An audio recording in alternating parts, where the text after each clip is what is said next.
losing side of that one. So be careful with the predictions, or it was close. Never mind, actually, it was close last time when Gubichu almost beat Luna. Never mind, that's not completely true. But we are here in Winners Finals. We got Pierre already starting things off, and this is not unfamiliar territory. He's been fighting unarmed a lot today. Yeah, he's very comfortable starting it off unarmed against his opponents and then building up that damage. Down sig connects. Luna not going to get the first stock. He's not going to get the wall touch, and Pierre is already setting himself up to take game number 1. I think that's the thing everybody has to figure out is when does Pierre finally decide to go for the D-Sig at the ledge, because he's been doing it all day and he shifts his timing around. So you're stuck in like a 50-50 once you get anywhere near the top of that wall. Luna now trying to grapple back into this one. He's got the gauntlets in hand, and Pierre is unarmed. But again, he's totally fine with that. He is going to continue swinging.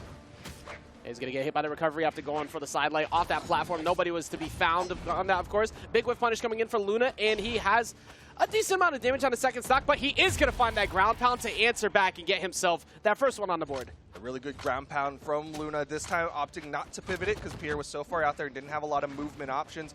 But still, Luna playing from behind, he's got that damage deficit. That's something we've said a lot today. You know, Luna plays from behind, but then he just gets back in. Like, he doesn't really let the leads people have on him mentally guess with him at all. But that D-Light side air and the weapon toss, that should be enough to take him out if he can find the finisher. No, Luna still had just enough and went very high, got around him. Yeah, really good utilization of movement tools, right? Again, the unarmed down air, one of those moves with a lot of horizontal movement inside of it, so he's able to get a lot of distance traveled, but the side air from Pierre will travel Luna to the KO box. Pierre's spacing on blasters has been so good all day. He has been able to line up D-Lights, he's been able to line up side airs, and he's constantly just out of range. But the problem picture has been these Katars. That has been the theme of the weekend so far, and it's coming right back as he's already got a decent amount of damage on. And he's already throwing out those down sigs as Luna's on the edge. Oh, I thought there was going to be just a raw sig because Pierre's feeling like a sig situation, but he's over to the blasters. There he goes with the GCD light, but he's going to get the dare follow up anyway. Still keeping that damage on. Big punish on the neutral sig. He's going to have to go high. Does take a recovery in the midst of it. Won't fall yet, though. Good movement from Luna. Turns the dare over to Pierre, but Pierre, down like ground pound. Yeah, Pierre's going to fall there, but still the damage deficit. I think Pierre was expecting him to go for a dare earlier than he did. That's why he went for that preemptive recovery to try and beat out Luna's attempt at a read. Luna, patient enough, though, making sure he didn't do anything. Now, this situation has been similar for many, and it has usually ended in Luna's dub in these situations while he has the scythe out. So Pierre's got to be very careful. Ooh, was reading a back dodge from Luna, and Luna just stood still, managed to get out of that situation. Still needs to keep the pressure on top of Pierre, though, because a recovery, and Pierre takes game number 1. I cannot say enough how impressive Pierre has been looking all day. He has been able to do so much to people where they're not expecting it. He catches them all the time with that D-Sig on the side, and that sets the tone for the match. And then everything after that, he's been so evasive. Whenever he pushes advantage Duke, it's like you don't really have many. It almost feels like guaranteed 50-50s at some points. The way that he's been covering people and forcing him to sweat beats early because of how far he pushes, especially with the blasters in hand. Yeah, we've been talking about it every time Pierre's on the screen. Is he's been able to push those situations and get so much maximization off of his hits. But we're going into game 2, a different map here. And Luna's going to be looking for that scythe soon, but Pierre's the first one to pick up a weapon. Right. See what he can do about trying to figure this situation out. But Luna, like we said before, has been a menace to many in all these spots, and he goes early for that. But that time Luna went low. So for Pierre, you could be looking to try and mix it up, maybe go for a dare next time. But he doesn't really need to because he's just been winning on ledge regardless. Yeah, I mean, the fact of the matter is Pierre's hit one of the 4 down sigs he's thrown out on Luna, but Luna has punished 0% of the ones that Pierre misses. That's true. Yeah, if it ain't broke, don't fix it. That's been a theme all weekend. And he's not going to get that punishment outsider. He will, however, get that dare. D-Light, is he going to be able to sneak back in? Not after that, though. Amazing coverage. He's been so accurate with those ground pounds all tournament. And good recognition from Pierre not to panic. He hits the down line. And he's like, well, I can't really do anything here, so let me just keep this wall coverage.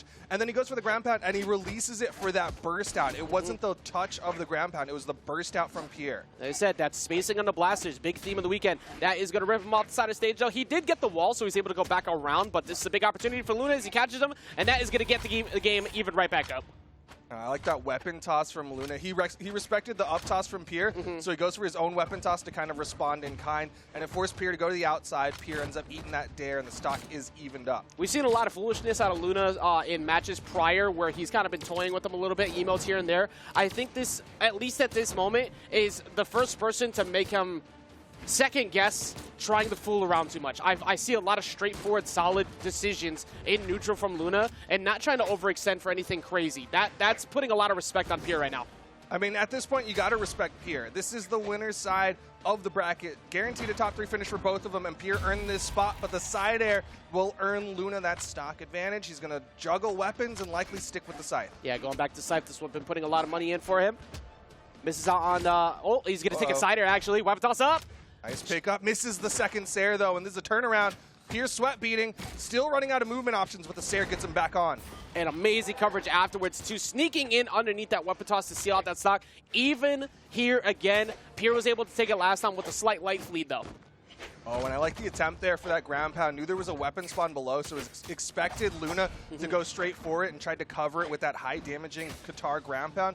Didn't quite work out for him, but I like the idea. This is crazy again, Duke, just looking at this and realizing that there's a world where it's continuing where Luna might potentially go down 2-0 to start off a match, and he might have to work his way back in. That's if he doesn't get this. Edgeguard here gets the D-Light, does not get the follow-up.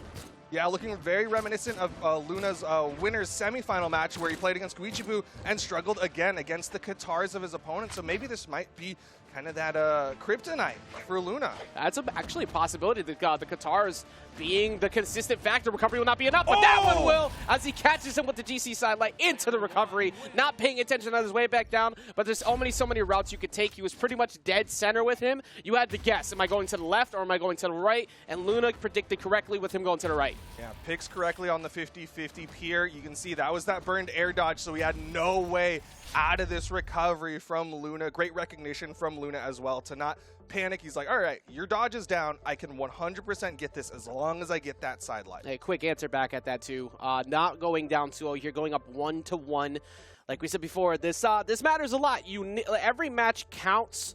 But when you have that comfort zone of having that grand finals reset in front of you, you don't want to give that up here in winners finals. You want that comfortable cushion as much as possible. So we'll see if Pierre can answer back. It's not even like that game was that far off. Like that was an incredibly first game.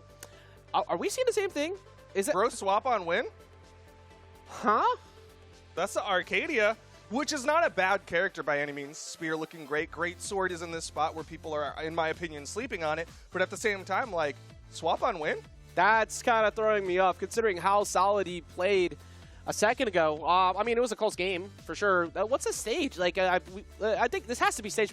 No, it's just right back to Apocalypse. So I guess not feeling comfortable enough on the Mordex in the first 2 games. That or because you've gone up 1 game, you feel like you have that spacer to make this work here? I don't know. It's to me, it's just Luna ego getting in the way of everything. That might there's be no part of it. carryover to the last pick of the Mordex. There's no carryover to the iconic Terrace that he's played. Instead, it's just him being like, you know what? I'm so good at this game. I'm going to play something that nobody expected and pull out the Arcadia.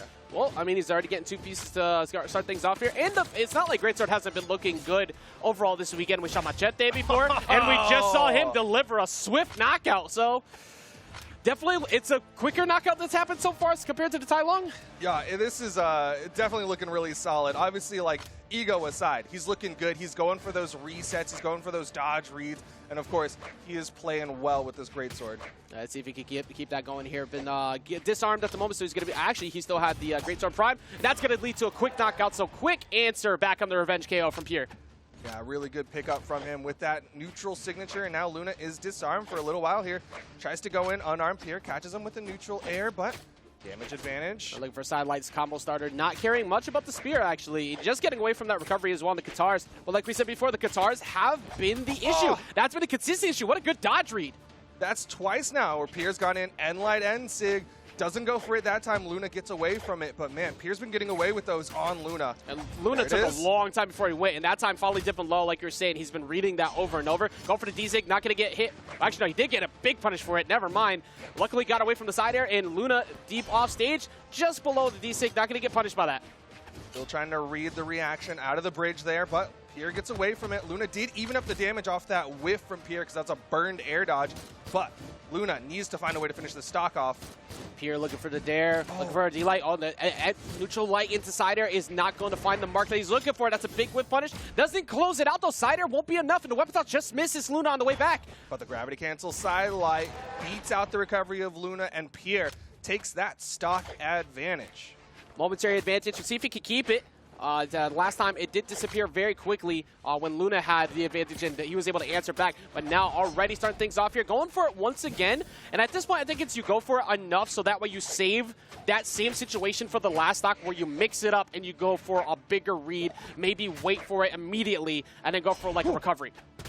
Down Sig almost catches Luna. Luna able to clean up the stock with the side air. You're already seeing Pierre do that mix-up, though, because he did that end line and then he jumped down air to try to catch that down dodge of Luna. That's true, actually. They did do that a little while ago. Sidelight is going to get hit once. Nothing much after, but the bridge is continuing here. Luna is going to get punished on that, but not too much else. And Pierre, he has stage advantage. He has a good amount of damage on him, Duke. He can seal game number 3. Yeah, this could be Pierre's, but the down air beats out a recovery. Pierre going to disengage over to the Blasters. His Blasters dares have been effective off stage, but gets out of that one. Misses on the recovery right there. Go. Ooh, weapon toss coming on over. He's going unarmed again. All right, Pierre keeping that stage control, throwing away weapons, unarmed. Luna lands down, gets the side air, but Pierre's still got so much damage on top of Luna. He's actually just staying unarmed. He legitimately doesn't want a weapon right now. He's going to get the Katars back, and he's going to throw them away immediately. He's actually not feeling the need for it, and he sends that message. He threw away 4 weapons in a row to guarantee that he'd get the knockout unarmed. Such good movement from Pierre as well. Luna comes down. I think it was a whiffed. He went nair and went for the bridge, and Pierre dodged out and then came back in. Yeah, there's that bridge, and Luna eats a downlight recovery. Pierre's up 2-1. 123 damage unarmed. That has been a theme all day. He had 151 game earlier. He's had multiple 120-ish games. And just a reminder again, that's like that's an insane amount of damage for unarmed. That's basically a whole stock's worth of damage that he's making work, but we've seen that he netted not only 1 but 2 unarmed KOs in that game. Yeah, Pierre's he's been solid all around, playing like a 3-weapon gamer, I believe is what someone said. And Luna is going to be sticking with the Arcadia. I question whether or not it was the ego. It looked honestly pretty decent. The big thing for me with Luna's Arcadia is like he's not getting that one dodge read often enough to get the KOs where he needs it. Yeah, he's putting damage on. Like he did do 415, but it's mostly off the initial bridges and then nothing after. Like you said, he's not getting the dodge reads. He did find that one really good read with the signature before. Yeah, into the end sig. But that was it. And then it kind of shifted away from that. And also the spear barely got used. I saw him also instantly toss the spear a few times to not even bother with it. For that matter, it did 65 damage. So he barely used it at all that game. Yeah, he had the spear for a little bit, I believe, on like the second stock, and he was throwing out a couple of things, but they just really weren't landing that much. You would get like a side air, and that was about it. Well, let's see if it costs him here, if he's gonna stick out with the Arcadia, and we are going to finally see a switch over to Lions. Let's see if this makes a difference. Bigger stage, but will it be enough? It is on Luna to have to do that because he's currently down 2-1. I mean, what better map to go into game number 4 on with the most dramatic music possible, and Luna's in kind of that dramatic situation where he could go down into the elimination bracket and Pierre could be a guaranteed top 2 finish at this rate. Pierre playing first phase of final boss fight at the moment. He hasn't even reached final form yet. Can he figure it out? Luna finally trying to trip him up, but it did not connect in even game so far. But Luna struggling a bit to find an opener, and that time not even going for the dodge read, just going immediately. Luna with the landing down air. Pierre with the turnaround side air. Luna's going to be able to get past this, get the wall touch, but Pierre maintains that stage control. Down light, misses the recovery. He's going to be able to get access to the weapon. Looking for the D-Light off that spear. Nothing is going to find the mark, though. Trying to find a side air or something. Nair's going to at least get him a hit, but that is not going to follow up in a side air. D-Light side air, and that's going to get him the first stock. He's going to start taunting. Luna feeling some sort of way. And you know what? He kind of gets away with that considering he just did sidelight, downlight, side air, and the sidelight to downlight is very not true. Almost everyone who plays against Spear knows to get out of that.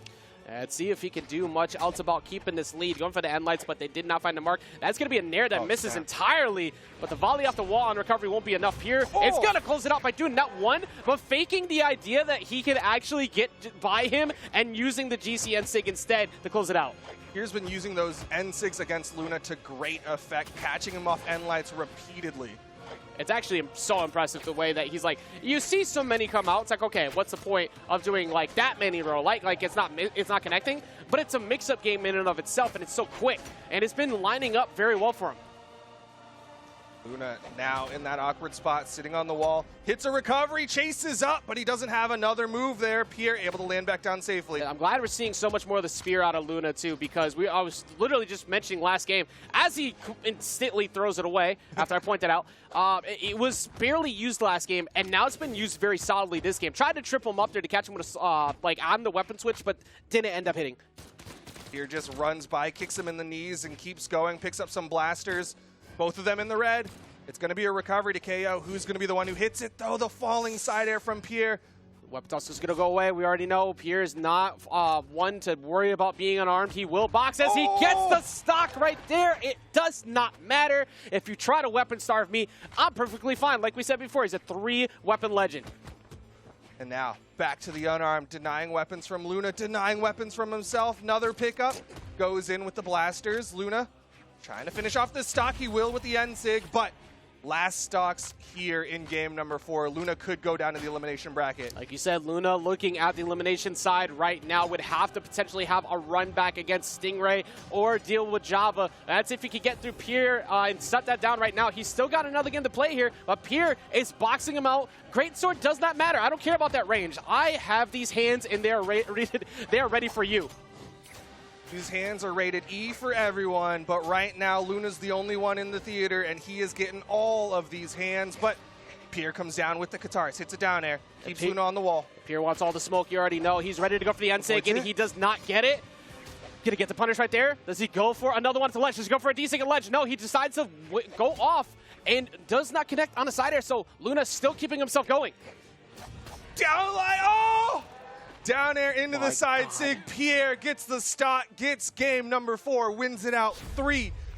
Luna's going to the elimination bracket, and Pierre is guaranteeing himself a top 2 finish. This has now created such an interesting statistic that hasn't really been seen in a while, and you were mentioning it for Pierre pulling out one of the older picks in the book, the Lucian, and he's looking really good with it. What is really surprising me out here is his edge guards and how he's choosing to play these wall interactions versus Luna, one of the best offstage players in NA right now, genuinely. And to see Pierre giving him the hands like this on the wall with these interactions is really impressive. So starting in from this clip right here, you can see it starts off off stage, but and it ends up on it starts off on stage and ends up off stage.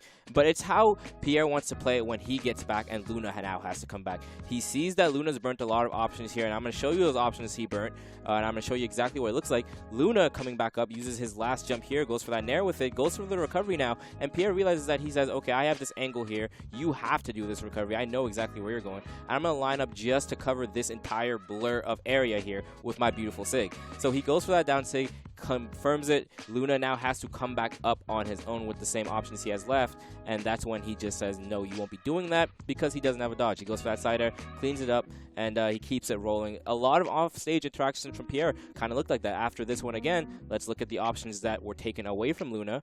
Luna goes for that GC side stick. That's his dodge gone. Now he has to work his way back up. That gauntlet stare is punishable. Pierre knows that. He comes down with the down air, lines himself up with the downlight, and this is what's so sick about it. After this, he waits patiently. He knows Luna still has no jumps, no dodge. Where can you go besides straight up? If you stare the wall, you're going to get hit by that. The big hitbox, you're going to get hit by that. And he takes the L there. Luna, first letter of your name. It's simple. Continuing on throughout that set, it's a lot of off-stage, beautiful stuff. Coming from Pierre. Like I said, this one's a nice little punish, throws the weapon. Luna's already used that recovery, and it's all about that spacing. It's all about that knowledge. He uses his last jump right here, and it was actually an exhausted recovery. If you guys saw earlier, he uses that last jump to turn into an exhausted recovery, gets beat up by the GC sidelight. Pierre, all off stage, all great kill confirms, and it looked exemplary. Luna was mainly getting his kills on stage with signature. Pierre was doing stuff like this, baiting the movement out with the first N-Sig. You see the dodge is gone now. He can go up higher, but most players don't want to go up that high because they're left coming on the map with no options left. He's expecting Pierre to go back. Pierre doesn't care about going back. He's going to go down, and he's going to be moving straight into another wall of N6. Pierre is looking excellent today. That's why he's sitting in the grand finals. Casper's going to show you what's up next. Luna. And now Luna is sitting on the L side of the bracket. The elimination final to await the winner of our next match, Stingray versus Java. There's another interesting statistic that I just realized, because I've been talking about the win-loss ratios for people all weekend, and this just like occurred to me. I don't know how completely true it is, but it definitely happened every time I brought it up. People who have had a